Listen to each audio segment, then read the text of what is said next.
नमस्कार, check post news पर आप सभी का स्वागत है। आपके साथ मैं हूं जीनत सिद्दीकी। हरियाणा विधानसभा चुनाव एग्जिट पोल के एकदम विपरीत, न सिर्फ एग्जिट पोल के, न सिर्फ एग्जिट पोल करने वाली एजेंसियों के, बल्कि हर उस जर्नलिस्ट के विपरीत है जो ग्राउंड पर गया, जिसने ग्राउंड पर लोगों को सुना, समझा और बात की। क्या हुआ आखिरी मोमेंट में, सवाल ये है। कल सुबह तक भी सभी बड़े जर्नलिस्ट जो हैं वो एनालिसिस कर रहे थे, तो कांग्रेस की जीत को लेकर बातें हो रही थी, लेकिन एकदम से 9 बजे के बाद क्या हुआ?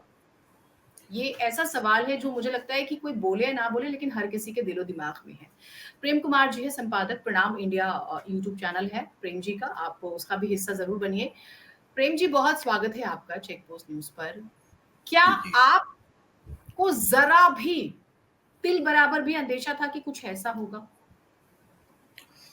देखिए, अंदेशा बिल्कुल नहीं था और इस बात को समझने के लिए थोड़ा कंपेयर करना होगा लोकसभा चुनाव के समय का और अभी का। 2024 के लोकसभा चुनाव में ऐसे ही प्रेडिक्शंस एग्जिट पोल ने किए थे जो धराशायी हुए। 400 से ज़्यादा सीटें बीजेपी को दी गई थी और अब भी कांग्रेस के लिए जो प्रेडिक्शन हरियाणा में हुआ वो ऑलमोस्ट इक्वल जैसा था। तो एक प्रश्न उठता है कि तब भी एग्जिट पोल फेल हुए और अब भी एग्जिट पोल फेल हुए। तब बीजेपी तो नहीं रोई, अब अपोजिशन क्यों रो रहा है? तब बीजेपी की जीत की के लिए जो लोग उम्मीद जगा रहे थे वो नहीं रो रहे थे, तो अब जो हरियाणा में कांग्रेस की जीत के लिए कह रहे थे या उम्मीद जगा रहे थे या अपने आप को जोड़े हुए थे वो क्यों रो रहे हैं? ये क्वेश्चन है ना, इसको समझना पड़ेगा। इसका उत्तर देता है बैलेट पेपर की गिनती। क्या 2024 के लोकसभा चुनाव में एग्जिट पोल के विपरीत बैलेट पेपर का रुझान था और बैलेट पेपर के विपरीत ईवीएम से काउंटिंग का रुझान था? नहीं। उस समय एग्जिट पोल को बैलेट पेपर ने भी वैसे ही नकारा जैसे ईवीएम की गिनती ने नकारा। वहां कोई डिफरेंस नहीं था। इस बार क्या है हरियाणा के चुनाव में कि हमने भी आकलन किया था, हमने बताया था आपके साथ बातचीत में कि हाँ। कांग्रेस को 67 सीटें आएंगी, 18 सीटें बीजेपी को आएंगी, 2 सीटें आईएनएलडी को आएंगी, 3 सीटें अदर्स को आएंगी। ये हमने एक अनुमान फिगर में बताया था। तो ये अनुमान बैलेट पेपर में एकदम सटीक था। थोड़ा सा फ्लक्चुएशन हुआ कि 74 सीट पहुंच गई, कम नहीं आई। 68 से ज्यादा 74 कांग्रेस को आई और बीजेपी को 18 से कम होकर 10 आ रही थी। ये मैक्सिमम रुझान में दिखा था बैलेट पेपर पे। इसका मतलब और फिर वो फिगर भी इससे हमें नजर आया कि जो क्या बोलते हैं, हमने एक बात और कही थी कि जम्मू कश्मीर में जो बीजेपी को सीटें आएंगी वही हरियाणा में आएंगी। तो ये भी बैलेट पेपर में दिखा था, वहां भी 17 फिगर था और यहां भी 17 फिगर था, सब बैलेट पेपर में एग्जैक्ट दिखा था। लेकिन जैसे ईवीएम की गिनती हुई चीजें पलटने लगी। तो इसका मतलब क्या है? एग्जिट पोल कुछ वोट्स का सैंपलिंग होता है। हम लोग का आकलन कोई माने नहीं रखता क्योंकि उसको हम ऑथेंटिक आधार नहीं दे पाते हैं, क्योंकि बातचीत की, अंदाजा लगाया, घूमे फिरे, टेलीफोन से बात की, ये सारी चीजें होती है। लेकिन एग्जिट पोल तो वैज्ञानिक पद्धति से होने का दावा करता है। लोकसभा में भी फेल हुआ, अभी भी फेल हुआ, उसकी क्रेडिबिलिटी तो बहुत इस पर है, दांव पर है। पर एग्जिट पोल का एक सैंपल साइज होता है, तो उससे छोटा या कम क्रेडिबल क्या बैलेट पेपर का सैंपल साइज माना जाएगा? बैलेट पेपर से गिनती तो अपने आप में एक सैंपल साइज है, समझ रहे? इससे बड़ा क्रेडिबल सैंपलिंग क्या होगी किसी भी चुनाव को समझने के लिए? तो उसमें फर्क भी आएगा, तो थोड़ा बहुत फर्क आएगा, क्वांटिटी का फर्क आएगा, दिशा भी उलट जाएगी और अंक गणित भी उलट जाएगा। ऐसा तो नहीं हो सकता। ठीक तो बात। यही वो पॉइंट है, यहीं पर उसका जवाब छिपा हुआ है कि ऐसा क्यों हुआ या ये हम क्यों चौंक गए, हम क्यों इस चुनाव को नतीजे को मान नहीं पा रहे हैं, क्यों कांग्रेस इस चुनाव नतीजे को अस्वीकार्य बता रही है। उसका कारण यही है, यहीं पर है, बैलेट पेपर की गिनती और ईवीएम की गिनती में जो फर्क है वो है। और ऐसा नहीं है कि ये बात पहली बार हुई है, आपको याद होगा नरेंद्र मोदी जी ने भाषण में कहा कि कांग्रेस वाले मध्य प्रदेश की तरह रोएंगे, खुशियां मनाएंगे और बाद में पछताएंगे, बोल रहे थे ना। और ठीक वैसे ही हालात हुआ। हरियाणा को मध्य प्रदेश बना दिया गया कि कांग्रेस वाले खुशियां मनाए और फिर उसको वो रोए। ये दोनों स्थितियां सिमिलर पैटर्न को बता रही हैं, क्योंकि एग्जिट पोल में मध्य प्रदेश में भी लोग बटे हुए थे, कांग्रेस। हम्म। कांग्रेस और बीजेपी दोनों में थे, बटे हुए थे, और कांग्रेस खुशी मना रही थी। और हरियाणा छत्तीसगढ़ में तो कोई नहीं कह रहा था कि बीजेपी जीतेगी, कांग्रेस खुशियां मना रही थी। इन दोनों प्रदेशों में जो हुआ उसको हरियाणा में रिपीट किया गया, बोल करके रिपीट किया गया है, बोल करके। नायब सिंह आपको सैनी, याद होगा सर, हाँ, सैनी का स्टेटमेंट कि हमारे पास सारी व्यवस्था है, बड़ौली का स्टेटमेंट कि देख लेना। नायब सिंह सैनी ने कहा हम जीत रहे हैं, हमने सारी व्यवस्थाएं कर ली हैं। ये भी उस अलग से अगर वो बयान देते तो इसके डबल मीनिंग निकलते हैं, लेकिन ये सीक्वेंस में दिया गया बयान है। प्रधानमंत्री बोल रहे हैं, फिर मुख्यमंत्री बोल रहे हैं, और सब कह रहे हैं कि हम मध्य प्रदेश की तरह नतीजे लाएंगे और हमने सारी व्यवस्थाएं कर ली है। दोनों बयान को देखिए, यही मतलब है।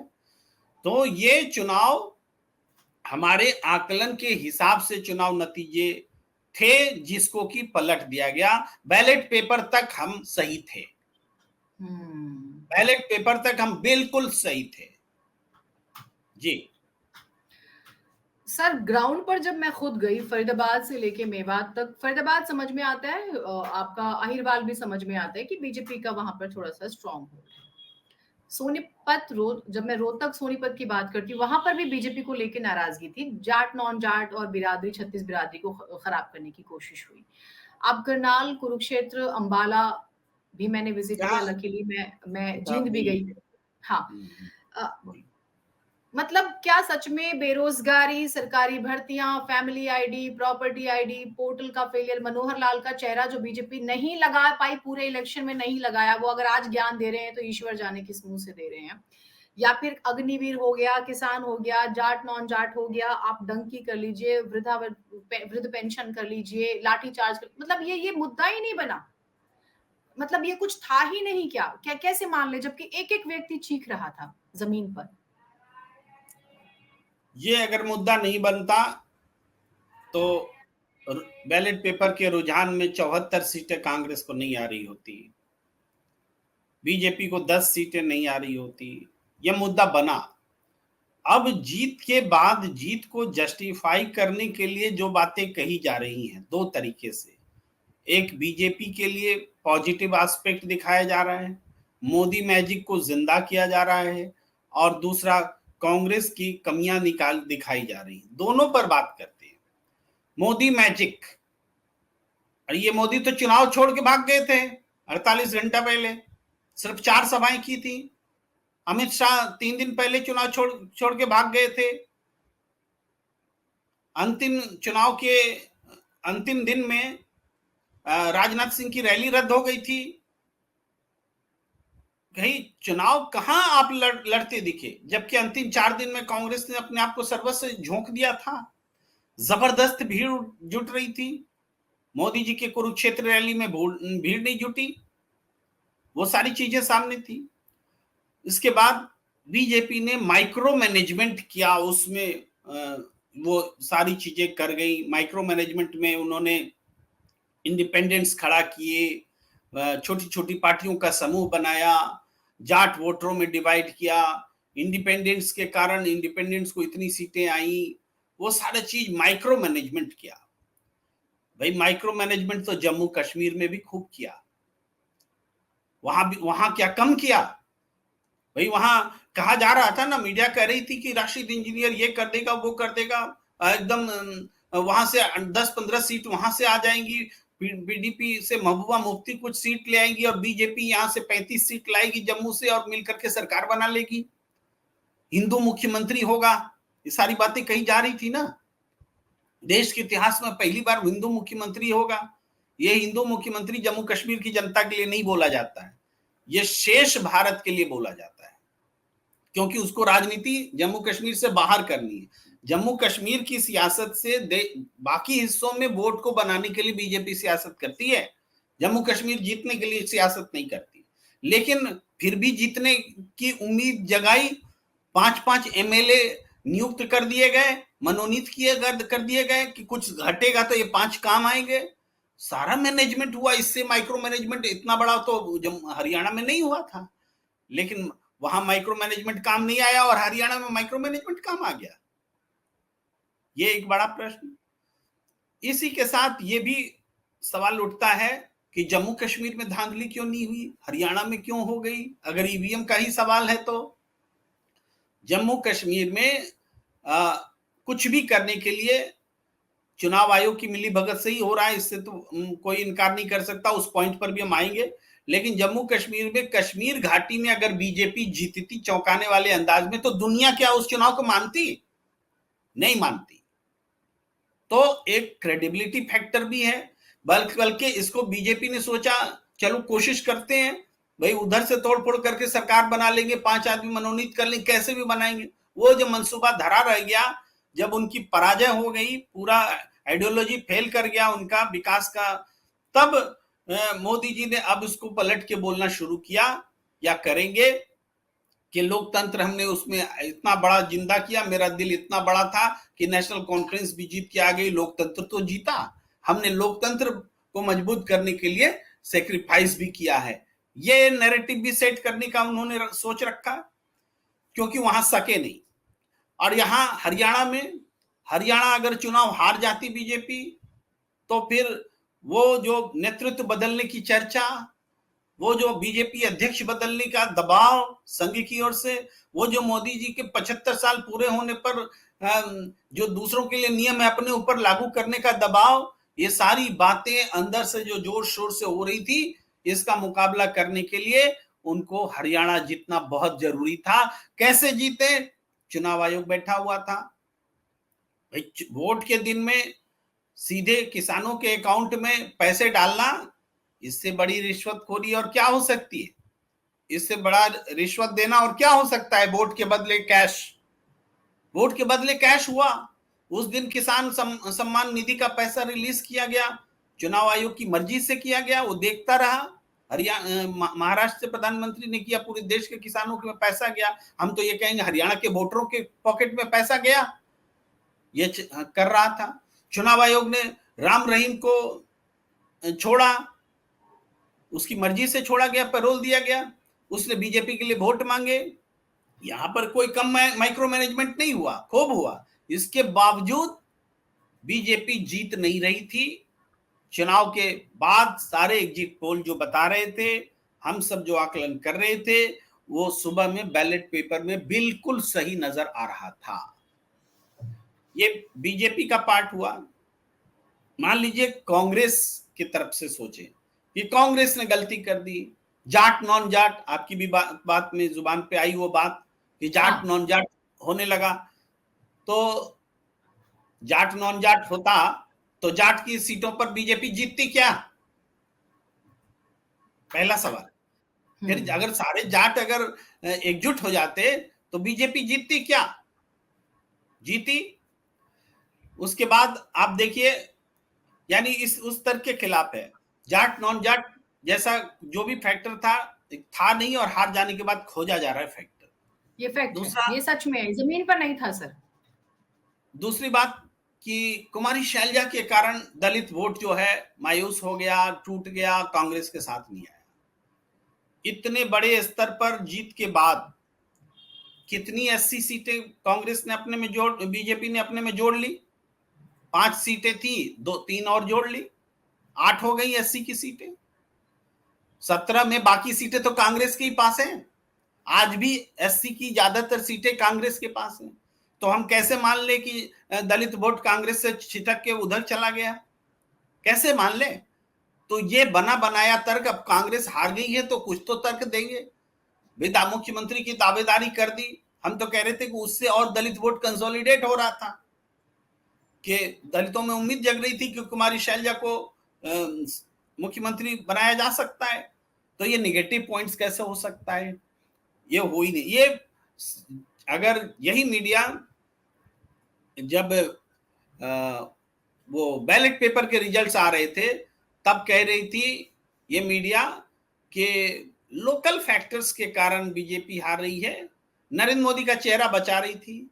जो अपने पोस्टर, बैनर, थंबनेल ये सब जो बना रहे थे उसमें मोदी जी नहीं थे कहीं, उसमें जेपी नड्डा थे, उसमें नायब सिंह सैनी थे, यही मीडिया। और जैसे बैलेट पेपर की गिनती से उलट परिणाम आने लगे तो मोदी मैजिक चलने लग गया। ये होता है रिजल्ट देख के रंग बदलना। तो ये सारे तर्क चुनाव परिणाम के हिसाब से गढ़े जा रहे हैं, इन तर्कों को हम मानते नहीं। चुनाव को लूटा गया है, चुनाव का अपहरण किया गया है। वो सारे ईवीएम सबूत हैं जिसमें 99% वो चार्ज पाए गए, और सारे ईवीएम जो 99% चार्ज पाए गए उनमें बीजेपी को 60 से 70% वोट हैं। इससे बड़ा और क्या सबूत हो सकता है चुनाव को अपहरण करने का। हैक शब्द का हम इस्तेमाल नहीं करना चाहते क्योंकि वो फिर टेक्निकल डिबेट में चला जाता है। हैक हो सकता है, नहीं हो सकता है। यहाँ तो सीधे ईवीएम को खोल करके दोबारा आपने वोट डाला है उसमें, तभी तो उसका चार्ज 99% कैसे हो गया, ये चीज है। इसलिए वो सारे तर्क हम दोनों आधारों पर कि कांग्रेस की कमजोरी थी और बीजेपी ने कुछ माइक्रो मैनेजमेंट कर लिया और मोदी का मैजिक चल गया और राहुल का मैजिक नहीं चला, ये तमाम बातें निराधार हैं। ईवीएम वाले पार्ट में चाहूंगी सर, आप बोले कुछ जगहों से शिकायत भी आई थी और मैंने पवन खेड़ा को भी सुना था, कांग्रेस के कुछ नेताओं ने पीसी करके भी अब ये बात रखी थी और काफी ओपनली बोला अस्वीकार्य है ये तो बिल्कुल ही। तो बिल्कुल शिकायत आई थी और उन शिकायतों में ये देखा गया कि ईवीएम जो है, जैसे एक जगह की शिकायत हम थोड़ी देर में आपको पानीपत जो मैंने ट्वीट भी किया था और उस पर लाखों लोगों ने उस पर रिएक्शन दिए, लाखों लोगों ने रिएक्शन दिए, और क्योंकि वो चौंकाने वाला ट्वीट था, इस बात को समझिए। तो वो जो पानीपत से मामला दिखा, करीब 8 ईवीएम, 8 या 6 मैं भूल रहा हूं, उसको 99% चार्ज अवस्था में पाया गया। उस पर वहां मौजूद कांग्रेस के एजेंट ने आपत्ति जताई, वोटिंग को रुकवाया। पानीपत में 2 सीटें हैं, पानीपत ग्रामीण और पानीपत सिटी, तो ये पानीपत सिटी का मामला है, रुकवाया। लेकिन फाइनली हमने देखा कि वो जो है जीत बीजेपी की हुई उस सीट पर, जबकि हम लोगों ने आकलन में भी ये माना था कि पानीपत ग्रामीण की सीट बीजेपी को मिल रही है और पानीपत सिटी की सीट कांग्रेस को मिल रही है, लेकिन ये भी पलट गया। अब हम चाहेंगे कि आपको कि वो हम आपको दिखाना चाहते हैं कि क्या बाइट वो कह रहे थे, जो क्या नाम है, पानीपत में जो शिकायत थी उसको हम आपके स्क्रीन पर लाना चाहते हैं। शायद संभव नहीं है, जी संभव नहीं है।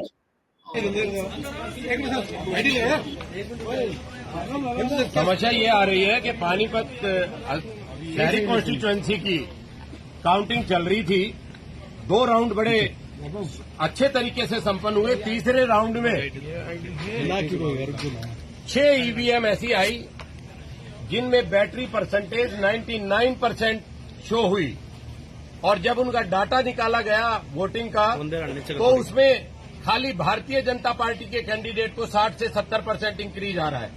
बाकी जो नॉर्मल ईवीएम हमारी खुल रही है राउंड में, जिसमें एक 70 से 72-78% बैटरी बैलेंस है, वहां पे नॉर्मल काउंटिंग आ रही है। जो डाटा आ रहा है वो एक्चुअल डाटा आ रहा है, जिससे हम सभी जितने भी कैंडिडेट हैं अंदर सबके एजेंट मौजूद है, वो सब संतुष्ट है। बट 99% बैटरी परसेंटेज जिस भी उसमें आ रही है, उसमें खाली एक बीजेपी ही क्यों इंक्रीज कर रही है, वो भी मोर देन 60 और 65%। क्वेश्चन इज दिस, हमने काउंटिंग रुकवा दी है। इलेक्शन ऑब्जर्वर जो हमारे काउंटिंग ऑब्जर्वर है वो रिजॉल्व कर रहे हैं। 6 मशीनें हमने उनके सुपुर्द करवा दी हैं। काउंटिंग पानीपत शहरी की रोक दी गई है। कितने समय के अंतराल में लगातार बैटरी 99? बैटरी अब तीसरे राउंड में 6 पोलिंग बूथ खुले हैं, जिसमें 6 बूथों पे बैटरी 99% है। हमने ऑब्जेक्शन किया है, इलेक्शन कमीशन को मेल की है, हमारे जो आरओ टेबल पे जो हमारे साथी बैठे हैं वो इस बात को ऑब्जेक्ट कर रहे हैं, इस बात का संज्ञान ले लिया है और हमने इस बात को रुकवा दिया। एक मिनट, हमने इस काउंटिंग को रुकवा दिया। ये सरेआम धांधली है। आप एक चीज मोटी सी, आप मीडिया के भाई खड़े हैं सारे, हम सवेरे मोबाइल चार्ज करके निकलते हैं या लैपटॉप चार्ज करके घर बैठते हैं तो उस पे काम करना शुरू करते हैं। जैसे जैसा उसका यूजेज होगा वैसे बैटरी ड्रेन हो जाएगी। आप सबके हाथ में इलेक्ट्रॉनिक डिवाइस है, एक नेचुरल प्रोसेस है। इस बार काउंटिंग बंद है, काउंटिंग अभी बंद करा दी गई है। जब तक ये रिजॉल्व नहीं होगा हम आगे काउंटिंग नहीं होने देंगे। 99% का मतलब है बीजेपी धांधली कर रही है, मशीनों में गड़बड़ की गई है और इस बैटरी से रिलेटेड चुनाव आयोग को एक एसएलपी का भी सामना करना पड़ रहा है। सुप्रीम कोर्ट में ये लिटिगेशन पेंडिंग है। मेरा नाम संजीव चौधरी है, मैं बुल्ले शाह जी का श्री वीरेंद्र शाह का एजेंट हूँ, कांग्रेस पार्टी। ये आपका ट्वीट भी जो है मैं दिखा रही हूँ, राव नरेंद्र सिंह का। ये ट्वीट राव नरेंद्र सिंह का है। इसे आप एक्सप्लेन कीजिएगा सर। हाँ जी, जो नारनौल सीट से चुनाव लड़ रहे थे, उन्होंने दो रखे हैं, दो ये है पेपर शीट है जिसको कि चुनाव आयोग को भेजा, जिसमें कुल मिला के 8 दूनी 16 ईवीएम है जो कि 99% चार्ज पाए गए। और महेंद्रगढ़ के जिला में ये पड़ता है, नारनौल का विधानसभा क्षेत्र, और उन्होंने ये चुनौती दी है। तो ये दो उदाहरण हम आपको दिखा रहे हैं। इसके अलावा हिसार से भी ऐसे ही शिकायतें आई हैं। तो आप अपनी बात हम लोग बढ़ा सकते हैं। जी ठीक सर, आपने एक बात कही, इलेक्शन कमीशन से यहाँ पर भी शिकायत हुई सर। मैं अभी राहुल गांधी का ट्वीट आया 11:36 पर, पहला ट्वीट है कल के रिजल्ट्स को लेके, और मैं हरियाणा वाले कॉन्टेक्स्ट पे बात कर लेती हूँ। हम हरियाणा के अप्रत्याशित नतीजों का विश्लेषण कर रहे हैं, अनेक विधानसभा क्षेत्रों से आ रही शिकायतों से चुनाव आयोग को अवगत कराएंगे। आप ये सोचिए, चुनाव आयोग मतलब चुनाव आयोग तो अपनी ईमानदारी दिखा रहा है ना, किसके प्रति दिखा रहा है वो अपना अलग प्रश्न है, लेकिन क्या ये माखौल नहीं है, ये नई परंपरा नहीं शुरू हो रही है, एक अलार्मिंग सिचुएशन नहीं है कि हम कहां जा रहे हैं, क्यों कराए जा रहे हैं वोट, अगर यही लूटपाट मचाकर आपको जीतना है तो? देखिए, ये चुनाव आयोग पर बहुत सारे सवाल हैं। इन सवालों को ईवीएम से जो कुछ हो रहा है ये तो प्रमाणित होगा तो समझ में आएगी बात, और नहीं प्रमाणित होगा तो हमारी बात को लोग तवज्जो नहीं देंगे, इसको कहेंगे ईवीएम पर रोना। लेकिन हम चुनाव आयोग की भूमिका को हम इस रूप में समझ सकते हैं। हमने उदाहरण दिया कि चुनाव के दिन सबके अकाउंट में पैसे दिए गए, प्रधानमंत्री सम्मान के नाम पर प्रधानमंत्री ने दिए, और ये सीधे वोट के दिन पैसा देना चुनाव आयोग को सूझता नहीं है क्या, दिखाई नहीं देता है? तो ये क्या गलत नहीं है? इससे पता चलता है कि वो किस तरफ खड़ा है। और हमने देखा भाई, चंडीगढ़ में तो सीधे चुनाव को लूट लिया गया था कैमरे के सामने। अगर वो कैमरे में रिकॉर्ड नहीं होता तो पता भी नहीं चलता, और सब लोग उसको जायज ठहरा रहे थे। सुप्रीम कोर्ट ने उसको कहा कि ये लूट है, तब हम लोग जाने, फैसला बदल गया, चुनाव पर नतीजे पलट गए, लेकिन उस अधिकारी का आज तक कुछ नहीं हुआ। सुप्रीम कोर्ट पर भी हम लोग प्रश्न करते हैं क्यों नहीं हुआ भाई? जब दोष सिद्धि है, सबूत है, सजा है, सजा नहीं, उसका इम्प्लीकेशंस है, तो सजा क्यों नहीं है? ये सवाल उठते हैं। तो चुनाव आयोग की निष्पक्षता संदिग्ध है, और इस मामले में उनकी निष्पक्षता जो संदिग्ध है उसको और संदेहजनक बनाती है। और इसका ये सवाल छोटा नहीं है। इस सवाल पर कैसे लड़ा जाएगा, क्योंकि जब केंद्रीय एजेंसियां सत्ता का साथ देने लगेंगी तो ये सत्ता कैसे बदलेगी? नहीं बदल सकती। तो लोकतंत्र में चुनाव फिर बेमानी हो जाते हैं। लोकतंत्र में एक अवसर होता है जब जनता सत्ता बदल सकती है, और जब जनता से ये अधिकार ही खत्म हो जाएगा सत्ता बदलने का, ये कांग्रेस का अधिकार थोड़े है कि सत्ता बदले, वो ये किसी पार्टी का अधिकार नहीं है। कांग्रेस को तो जनता उस लायक बनाएगी तब वो सत्ता बदलेगा। बीजेपी को जनता ने उस लायक बनाया था तब उसने कांग्रेस की सत्ता बदली थी। तो सत्ता बदलना जनता का अधिकार है। उस अधिकार को अगर केंद्रीय एजेंसियों के माध्यम से अपहरण किया जा रहा है, ईवीएम के नाम पर नाम से बेईमानी हो रही है, तो हमें इस चुनाव से तौबा करनी पड़ेगी, कोई रास्ता निकालना पड़ेगा। एक चीज और सर, एक बड़ी तारीफ होती है नरेंद्र मोदी मैजिक और एरा की, तो बात हमने की कि मेरा बूथ सबसे मजबूत, एंड बीजेपी का बूथ मैनेजमेंट बहुत स्ट्रांग है। और कुछ लोग कह रहे हैं जब हार के कारण, क्योंकि सुबह कांग्रेस की जीत के कारण गिनाए जा रहे थे, एग्जिट पोल में भी खूब बखान हो रहा था, जो भूपेंद्र सिंह हुड्डा दिन रात मेहनत कर रहे थे, जब उनकी तारीफ हो रही थी, कल से उनको भी कोसा जाना शुरू हो गया चैनल्स पर। खैर, ये कहा गया कि कांग्रेस को बूथ मैनेज करना नहीं आया, कांग्रेस अपना कार्डर नहीं खड़ा कर पाई, इसलिए ये नतीजे तो आने ही थे। मीडिया भी पलटा, मतलब एकदम रीढ़ विहीन चीजें हमें नजर आई कल। आपको लगता है कि हाँ, जिस जिस मैं एक शब्द इस्तेमाल करूंगी, थिथराई से बीजेपी आगे बढ़ती है ग्राउंड पर, कांग्रेस को नहीं आता, या कांग्रेस को सीखना होगा, या सच में कुछ कुछ होमवर्क की जरूरत है? शैलजा जैसे को कैसे एडजस्ट करे? क्या शैलजा खलनायक नहीं है? रणदीप सुरजेवाला बड़े नेता बनता है, कैथल से उन्होंने बाहर पैर नहीं रखा। सोचिए, क्या इन पर कार्रवाई नहीं होनी चाहिए? क्यों कार्रवाई होनी चाहिए? इसमें कार्रवाई की बात क्या है? सुरजेवाला ने पैर नहीं रखा, ठीक है, उनकी भूमिका अपना कुछ विधानसभा तक रही, वो लीडरशिप में उस रोल में नहीं आए। कुमारी शैलजा ने अपनी दावेदारी रखी, वो हक है, कॉन्स्टिट्यूशनल हक है। क्यों नहीं बोलेंगे हम प्रधानमंत्री बनना चाहते हैं, हम सांसद बनना चाहते हैं, हम मुख्यमंत्री, हम विधानसभा में जीतना चाहते हैं, तो हम मुख्यमंत्री और प्रधानमंत्री भी बनना चाहते हैं। इसमें बुराई क्या है? क्यों कार्रवाई होनी चाहिए? आप ये देखिए, पार्टी अनिल विज तो खुद कह रहे थे कि हम मुख्यमंत्री बनेंगे, तो उसके वजह से क्यों नहीं हार गई बीजेपी? अगर यही आधार है तो बीजेपी में कम फैक्शनलिज्म था। जहां तक बूथ मैनेजमेंट की बात है, बूथ मैनेजमेंट तो मध्य प्रदेश में भी बहुत अच्छा रहता है बीजेपी का। फिर इससे पहले वाला चुनाव क्यों हारी थी बीजेपी, जिसके बाद में ज्योतिरादित्य सिंधिया को लेकर के सरकार उसने पलट दी थी, लेकिन हारी तो थी चुनाव। बूथ मैनेजमेंट तो बहुत मजबूत रहता है। बूथ मैनेजमेंट आपको लेफ्ट का भी बंगाल में बहुत मजबूत रहता था, त्रिपुरा में भी बहुत मजबूत रहता था, इतिहास बन गए ना। बूथ मैनेजमेंट कांग्रेस का बिल्कुल नहीं था, तेलंगाना में कोई संगठन नहीं था, जबरदस्त तरीके से जीत के आई। बूथ मैनेजमेंट आम आदमी पार्टी का कौन सा पश्चिम बंगाल पंजाब में था कि जीत के आ गई? बूथ मैनेजमेंट क्या होता है? अरे जनता का समर्थन होगा तभी तो बूथ मैनेजमेंट काम आएगा। केवल बूथ मैनेजमेंट से कोई चुनाव जीता है तब तो कोई कभी हारेगा ही नहीं। जिसके पास पैसा होगा, संसाधन होंगे, वो कभी नहीं चुनाव हारेगा। जनता तय करती है फाइनली, उसमें थोड़े बहुत वोट्स मैनेजमेंट के हिसाब से काम आते हैं कि हमारे समर्थक निकल जाएं, वोट दे दें, वोट परसेंटेज बढ़ जाए। अरे यहाँ तो सुनामी चल रही थी कांग्रेस के पक्ष में, 74 सीटें आ रही थी। यहाँ कौन सा किसका बूथ मैनेजमेंट काम कर लेता? यहाँ ईवीएम मैनेजमेंट काम किया, इसके अलावा कोई मैनेजमेंट काम नहीं किया। जी, क्या कांग्रेस पार्टी को जिस तरह से सवाल उठाने चाहिए थे कल से, जब से तस्वीर बदलनी शुरू हुई टेलीविजन स्क्रीन पर, क्या कांग्रेस ने उठाए सर? ये कहते हैं कि जनता चुनाव लड़ती है, क्या जनता ने कुछ बोला, या जनता ने एडजस्ट कर लिया कि यही उसकी नियति है, यही होगा उसके साथ, और ये एक परंपरा शुरू हो गई? 3 स्टेट हो गए हमारे पास, छत्तीसगढ़, मध्य प्रदेश और अब हरियाणा। देखिए, जनता ऑब्जर्वेंट होती है। कोई कैटलिस्टिक बात जब सामने आती है तो वो जमा होता हुआ गुस्सा फिर उभरता है। जनता ने ऑब्जर्व कर लिया है कि उसके फैसले को पलटा गया है। महाराष्ट्र में भी ऑब्जर्व किया, उसकी सरकार को पलटा गया।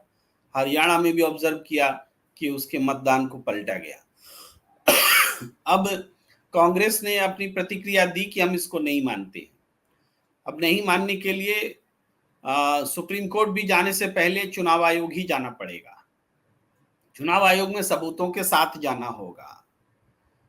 एक चुनाव आयोग में शिकायत पहले दिन जो कांग्रेस ने रखी, जयराम रमेश ने, कि स्लो डाउन किया गया वेबसाइट को, उसका जवाब चुनाव आयोग ने कल देर रात दे दिया, और दिया इस तरह से जैसे कोई किसी को फटकार रहा हो। ऐसा लगा जैसे कांग्रेस बीजेपी के पास गई हो शिकायत करने के लिए, और बीजेपी डांट रही हो कि अरे तुम तो हमेशा ऐसे करते हो, 2019 में भी तुमने ऐसी शिकायत की थी, तब भी उसमें इल इंटेंशन था, और अब भी तुम्हारे में इल इंटेंशन है और तुम्हारी शिकायत हम खारिज करते हैं। ये भाषा है चुनाव आयोग की, शिकायत करने वाले को फटकार रही है, डांट रही है। उन्हें चुनाव आयोग डांट रहा है, तो आगे भी कोई उम्मीद नहीं है।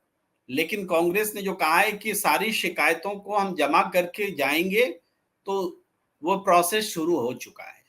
वो नहीं सुनेंगे तो सुप्रीम कोर्ट जाएंगे, और इस प्रक्रिया में जनता के बीच में कांग्रेस को जाते रहना होगा, बताते रहना होगा। जब उत्तर प्रदेश में ऐसी घटनाएं घटी थी, तब उत्तर प्रदेश में अखिलेश यादव अकेले पड़ गए थे। जब बिहार में बैलेट पेपर की लूट हुई थी, अंतिम समय में 10-11 सीटों पर गड़बड़ किया गया था एडमिनिस्ट्रेशन के द्वारा, चुनाव बदल गया था, सत्ता में नहीं आ सकी थी महागठबंधन, तो उस समय भी वहां का लीडरशिप अकेला पड़ गया था या ऑपोजिशन कमजोर था। लेकिन आज अब इंडिया गठबंधन है। यहां पर इंडिया गठबंधन को लेके आप चुनाव में अगर उतरे होते, तो आज ईवीएम का सवाल पूरे देश में और बड़ा सवाल बनता और शिद्दत के साथ वो उठाया जा सकता था। लेकिन इंडिया गठबंधन को लेके आप चुनाव में नहीं उतरे थे, तो आपने चूंकि यूपी में और उधर बिहार में साथ नहीं दिया था, तो हो सकता है कि वो भी यही एटीट्यूड अपनाए। लेकिन मनाया जाना चाहिए, डिफरेंस खत्म करना चाहिए कि चुनाव ही अगर लूट लिए जाएंगे मशीनों के जरिए, तो फिर हमारे राजनीतिक कार्यक्रमों का मतलब क्या है। ये बात अपोजिशन को सोचनी पड़ेगी और उसके हिसाब से इस लड़ाई को बड़ा करना पड़ेगा। और हम तो एक बात लगातार बोल रहे हैं, वो ये विनेश फोगाट बन गई है कांग्रेस। विनेश फोगाट ओलंपिक में जाती हैं, जीत कर आती हैं, हार कर नहीं आती हैं, बिना मेडल के आती हैं, लेकिन जीत कर आती हैं। अपना गम, अपनी निराशा, अपने आंसू वो देश से छिपाती हैं, बताती नहीं है। लेकिन लौटने के बाद उसको लगता है, विनेश फोगाट को लगता है कि खेल में रह करके अब इस संघर्ष को हम और अकेले नहीं बढ़ा सकते। अब हमें राजनीति में या कोई दूसरा तरीका अख्तियार करना होगा। उसमें उन्होंने राजनीति को चुनना चाहा, कांग्रेस के शरण में गई, प्रियंका गांधी राहुल गांधी से पूछा और उन्होंने कहा कि हाँ, राजनीति रास्ता हो सकता है इस संघर्ष को बढ़ाने का, और विनेश फोगाट ने राजनीति को ज्वाइन किया। पूरा सिस्टम विनेश फोगाट को हराने में लग गया, क्योंकि वो विनेश फोगाट जिसने प्रधानमंत्री का कॉल लेने से मना कर दिया, उसको जीतने कैसे दिया जा सकता है। इस अंदाज में सिस्टम हराने में लगा। फिर भी थोड़े वोटों से ही सही वो जीतने में कामयाब रही, लेकिन वो थोड़े वोटों की जीत भी कांग्रेस प्रत्याशी की जो सबसे बड़ी जीत है, मेरे ख्याल से इधर मेवात वाले इलाके की कोई सीट है, 98,441 फिरोजपुर जिला मामन खान, जिनका नूर हिंसा में नाम लाने की कोशिश हुई थी कि उन्होंने पूरा दंगा फैलाया। बिल्कुल, जो 98,000 से जीत है, उससे भी बड़ी जीत हम मानते हैं विनेश फोगाट की जीत को। अब कांग्रेस को सीखना है विनेश फोगाट से। कांग्रेस बन गई है विनेश फोगाट। हरियाणा में कांग्रेस की जीत हुई है, 39% वोट मिले हैं, 28 से 39% वोट। बीजेपी को भी 39 ही मिले हैं और 1-1.5 लाख वोट ज्यादा मिले हैं, कुछ वोट ज्यादा मिले हैं, यानी 39.2 अगर इधर है तो वो 9 है, इस तरह का कुछ फर्क है। मैं बताती हूँ। हाँ, तो जी, तो आप इसको देखें, ये जीत कांग्रेस जीती है, लेकिन इसको सत्ता रूपी मेडल नहीं मिला है। जैसे विनेश फोगाट बिना मेडल के जीती, कांग्रेस भी बिना मेडल के जीती है। अब कांग्रेस को सोचना है कि विनेश फोगाट ने जिस तरीके से संघर्ष का रास्ता ढूंढा और राजनीति को चूज किया, कांग्रेस अब कौन सा रास्ता अख्तियार करे कि इस सिस्टम से लड़ सके, इस संघर्ष को बड़ा कर सके। तो मैं तो कहता हूं कि कांग्रेस को अब विनेश फोगाट से सीखना होगा। जी, आपने जो कहा कि देखिए बीजेपी ने 55,48,800 वोट हासिल किए हैं, 39.94% है उनका वोट शेयर, 48 सीटें जीती और कांग्रेस ने 54,30,602 वोट हासिल किए, 39.09% है उनका वोट शेयर, 09%, आई गेस 0.85% का यहाँ पर एक डिफरेंस हो रहा है। मैं तो ये समझती हूँ सर, आप इसको अच्छे से बताएँगे, बहुत शॉर्ट में ही रखूँगी कि अ, अनऑफिशियली तो बहुत सारे लोग बहुत सारी बातें करते हैं। एक किसी लोकल जर्नलिस्ट ने बताया कि जुलाना में रातों-रात 30 करोड़ रुपए बटे हैं। हमने नहीं देखा, मैं नहीं जानती, लेकिन रातों-रात 30 करोड़ रुपए बटे हैं प्रचार-प्रसार रुकने के बाद। 30 करोड़ बहुत बड़ी रकम है, बहुत बड़ी रकम। नहीं तो वो कहते हैं कि 50,000 के मार्जिन से जीत रही थी, जो ये 6,000 का मार्जिन हुआ। ये 2 दिन में बदला है, 2 दिन में। अब इसकी सच्चाई पे हम बात नहीं कर रहे, लेकिन ये चर्चा है वहाँ लोकल्स में। बहुत सारे लोकल रिपोर्टर्स के मैं नंबर्स लेकर आई, उनसे बातचीत की और बातचीत अब कोशिश करते हैं टच में रहे। अब जो मेरा सवाल है वो ये है कि क्या इन परिणामों का असर यूपी के बाई इलेक्शंस पर होगा 10 सीटों पर? क्योंकि साख का सवाल है वो भी। योगी आदित्यनाथ की बड़ी तारीफ हो रही है कि उनका फॉर्मूला काम आ गया, जो बटेगा वो कटेगा, इसलिए हमें बटना नहीं है, कटना नहीं है टाइप से बहुत सारे ग्रुप्स में चल रहा है। महाराष्ट्र हमारे पास है, झारखंड भी चुनाव होने वाले हैं। आप देख रहे हैं कि कुछ असर पड़ेगा? देखिए, कोई फॉर्मूला काम नहीं आया है। अब अपने घिसे पिटे फॉर्मूले को वो पास हो गया बता रहे हैं, चैंपियन हाँ। हो गया बता रहे हैं। और चुनाव तो बीजेपी हारी हुई थी और उसको जीत में बदला गया है। लेकिन फिर भी हम जो विश्लेषण कर रहे हैं उससे सारे लोग सहमत हो, ये जरूरी नहीं है। तो इसको दूसरे तरह से दिया जाएगा। बीजेपी के लिए ये बहुत बड़ा प्रेशर रिलीज है। नरेंद्र मोदी के आत्मविश्वास को राहुल गांधी ने तोड़ दिया था और उन्होंने बार बार ऐसा कहा भी। वो आत्मविश्वास एक बार फिर हरियाणा के बाद उनमें पैदा होगा और खतरनाक मोदी अपोजिशन के लिए सामने आएंगे और इसका असर आने वाले सभी चुनावों पर पड़ेगा, ये तय है। लेकिन अब एक बार फिर से अपोजिशन में अब आत्मविश्वास को कैसे लाया जाए, यह सवाल खड़ा हो गया है। तो इसके लिए महाराष्ट्र में जीत सबसे जरूरी है। महाराष्ट्र में जीत होगी तो ये फिर से बैलेंस हो जाएगा, इक्वल हो जाएगा और प्रेशर बीजेपी पर आएगा। तो अब है कि ये चीज महाराष्ट्र में रिपीट ना हो।